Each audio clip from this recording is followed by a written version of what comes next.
In this video, you will learn how to reset your password in iTas. You can change your password for security reasons or reset it if you forget it.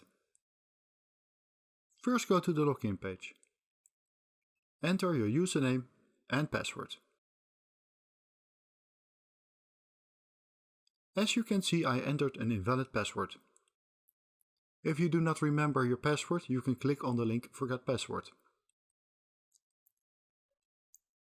You need to fill in your email address that you used to register.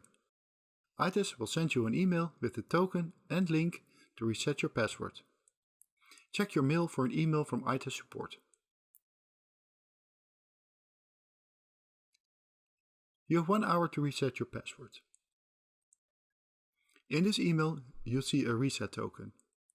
A reset token is one code to verify you as a recipient of a message. Copy this token. Then click on the link.